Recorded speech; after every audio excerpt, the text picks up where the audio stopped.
It's summer blockbuster season. We all know what that means. It's time for some banging blockbusters. I don't get to watch them. You don't let me. I have to watch stuff like Smiley and Winnie the Pooh, Blood and Honey and stuff like that. Popeye is now allowed to reign free, to do what he wants when it comes to cinematic universes. So now it's public domain. So now we're stuck with troth movies.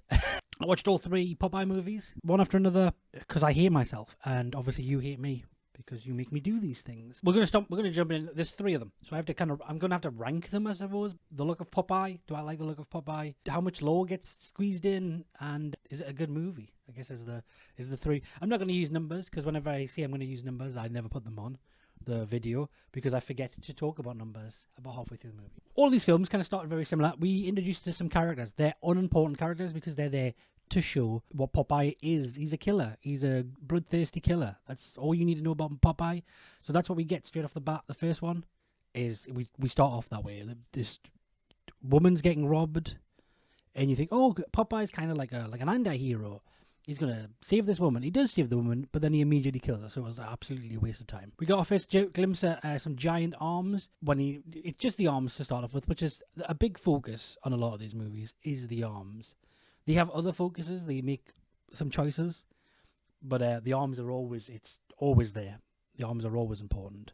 And we obviously straight off the bat get our first quote of I am's what I am's. I am what I am. Well, I'll talk about the quotes as we go on as well, because again, varies of how much quotations in Popeye, the Popeye lore quotes. I just want to talk about the design. He comes out in the shadows and we see the full Popeye look. I thought this was going to be the worst Popeye look, but I was wrong. This first Popeye look, it looks like a mask. It reminds me of a scene in I Think You Should Leave.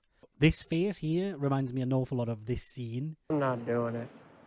And to be honest with the entire outfit reminds me of this scene, like the weird rubber arm and face, but predominantly the mask makes me think of that. It's a bunch of college kids. This is also a running theme. It's a bunch of college kids making a documentary about Popeye, the Popeye myth. Apparently, there's a sailor man. I think this was made before they were making it as they were unsure if they were allowed to use the term Popeye, so they used the term sailor man throughout the movie. Popeye they're making a documentary about Popeye. He's like a myth, or the sailor man is like a myth.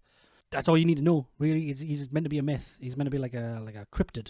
The backstory is he's just a guy at a dock, and then for some reason he just started killing people. We do find out they're going to knock down the docks, which is why we get a documentary being made about it. When I was in film school, we did a documentary about the Get Carter parking lot, because that's in Gateshead, which is around the corner from me. We made a documentary about that because that was getting knocked down. So this isn't out of the realms of unusual, to be honest with you. Before the college kids turn up to the docks, we get some filler, some fodder. We need some, we have the guy who owns the docks. He wants them knocked down and redone. The lawyer who's selling, or is trying to sell the docks, she's doing all the paperwork side of stuff, or the estate agent, I suppose. They're just as body fodder. The college kids go to a bar before they go to the docks. Mainly just to see this girl's boyfriend. I think she works at the bar. They're basically 3 bullies. Okay, these are also the fodder of the movie. We need a couple of fodder. The people that we want to die. Estate agents, automatically, we want them to die. Lawyers, we want them to die. Business owners, we want them to die if they're big business owners. And we want bullies to die. We meet them. They say they're not going to go. They are going to go. We know how these films play out. The kids at the bar bring up the Sailor Man ghost. And this guy at the bar is like, it's not a ghost. Sailor Man is real. It's a real dude. He is messed up in the creative. He is a real man. We're still at the bar for most of this. And the bullies say, oh, we're going to go to the docks because the guy who's making the documentary wants to poke this guy's girlfriend. The guy doesn't want to poke his girlfriend. He wants to poke this random woman who looks like the really tall woman from Smosh. She's called Cassie Oil, short for Cassandra. You know. They go to the place. He's got to set up cameras. Oh, the whole point is they're making a documentary. Okay, they're making a documentary. So they split up to put cameras up. They immediately within about 10 minutes. They Scooby-Doo the living daylights out of this place. The ginger woman who's got the bully boyfriend, she sees the cameras. The Smosh woman, the Cassandra Oil, and the documentary guy. They go together. There's only 2 people. I've described them as 3 people. They are only 2. And then the hot blonde and the jockish guy, they go off together as well. They really Scooby-Doo it. We found out this used to be a spinach factory. This is where we actually get a full view of the Sailor Man. Arms, pretty good, as I say.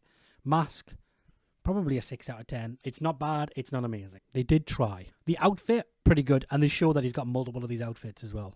I don't know why. Like he's a from Dexter's Lab. We find out Popeye didn't even kill the estate agent, so he's chasing her down now. Again, just fodder. We just need a bit of fodder. But the music in this scene is bopping. She tries to escape. She gets scalped. I don't know if I can show any of this. I'm going to try and squeeze a little bit, maybe like 3 or 4 frames here. Boop, boop, boop, boop, boop. She gets scalped. I'm sick of movies scalping, and I blame Terrifier for this. It's probably before them, but I am sick of movies scalping people. I don't know what it is. I don't know why I dislike it.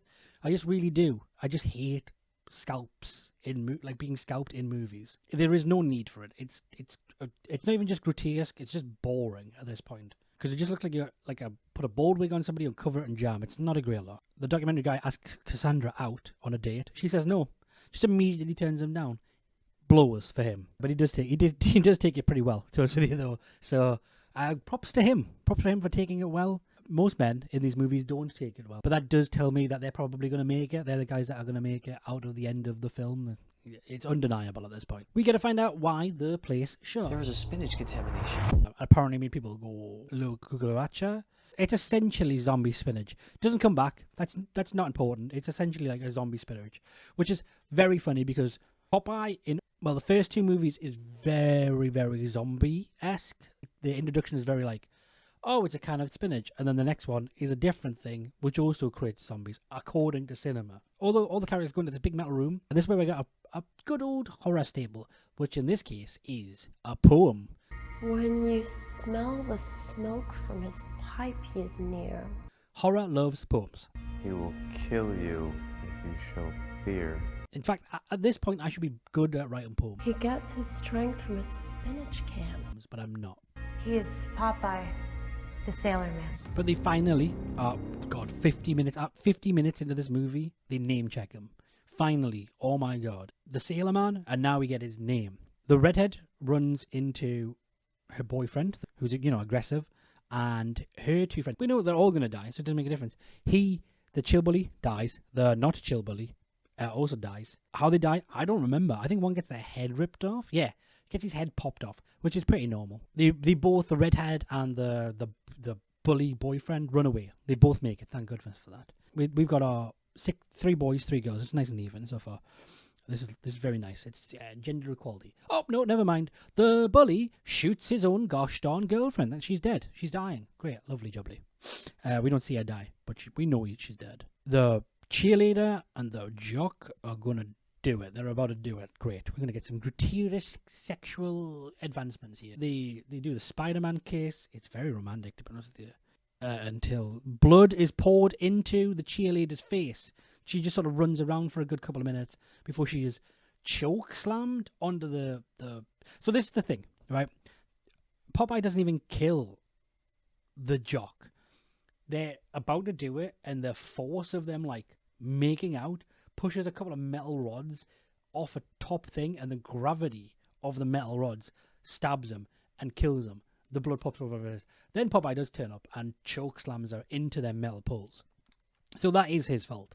But the jock, he doesn't even get it. Like, if this was kill count, and it's not kill count, but if it was kill count, I don't know if would that count? He did die, but it was like an accident.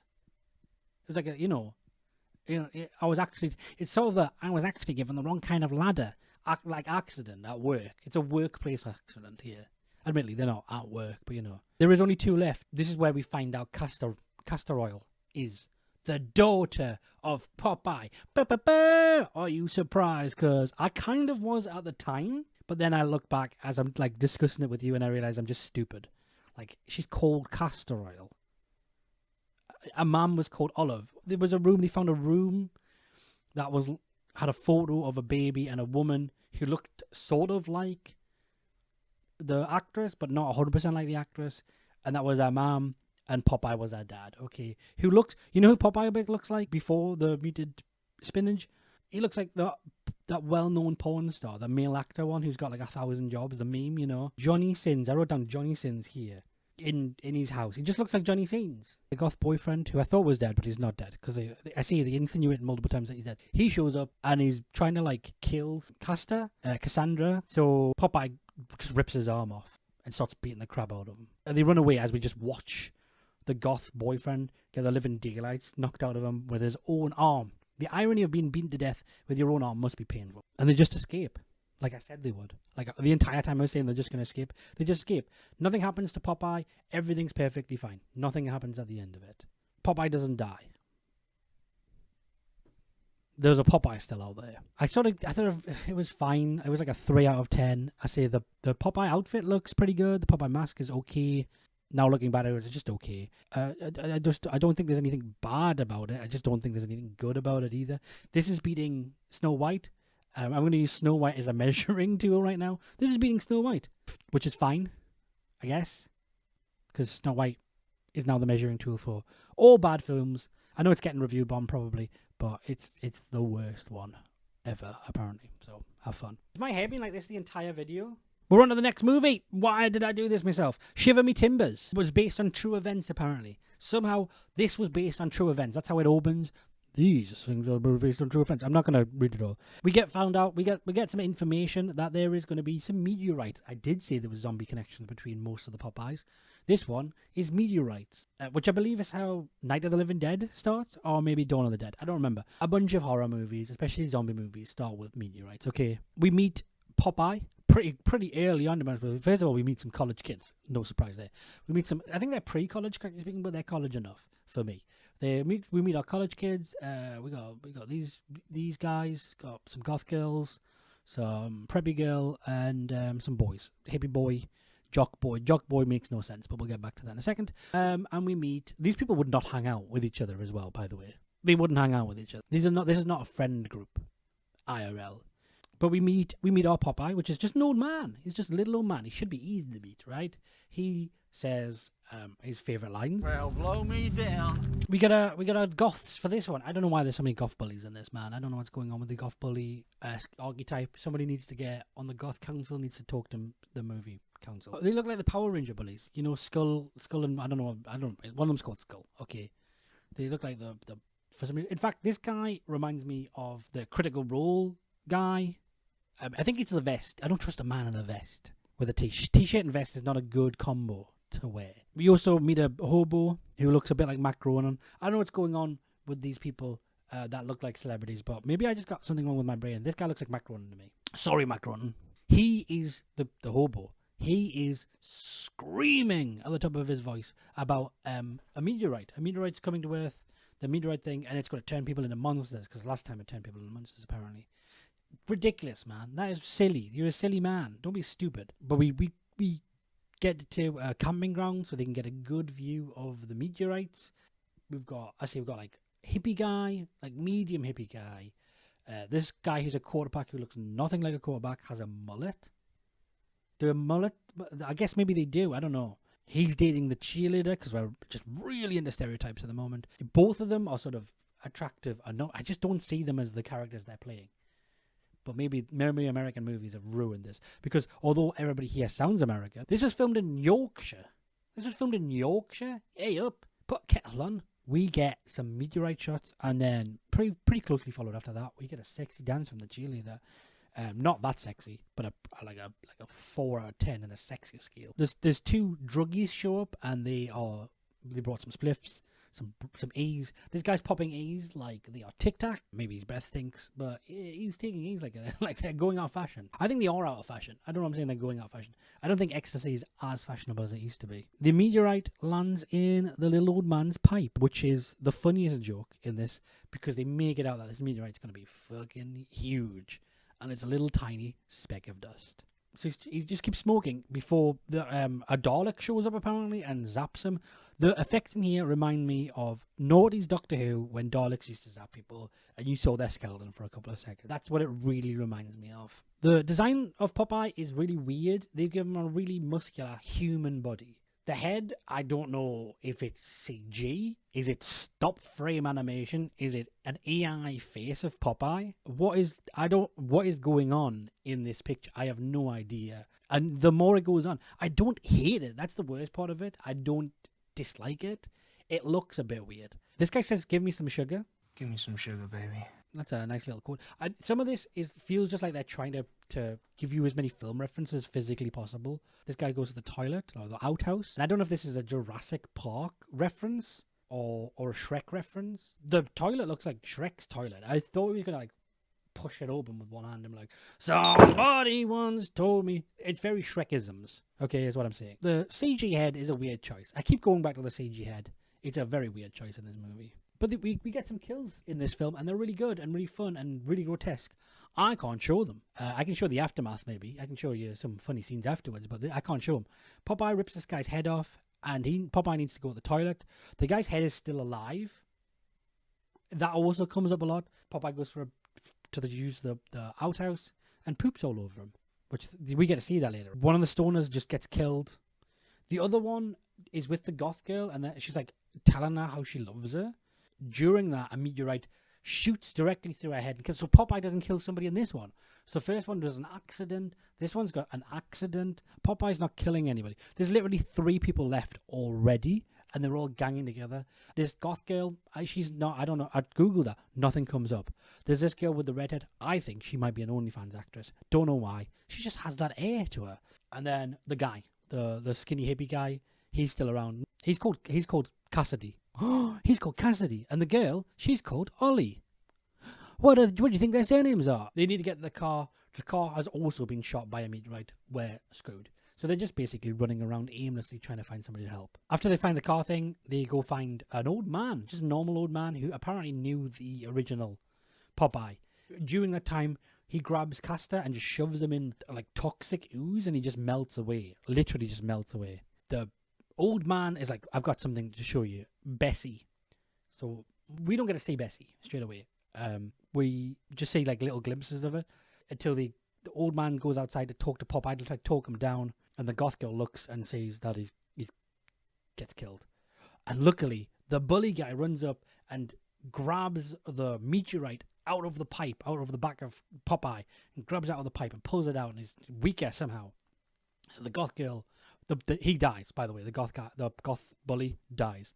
Goth girl, Ollie, runs up and grabs the meteorite. It's really hot still. It's super hot, and it slowly but surely melts her hand like RoboCop.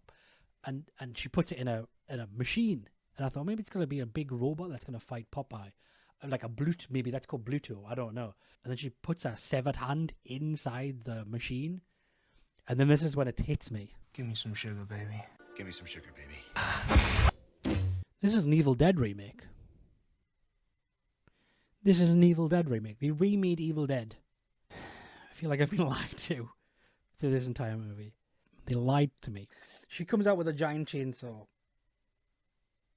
The girlfriend's still alive. By the way, she's just watching, and the goth girl starts fighting Popeye with a giant chainsaw.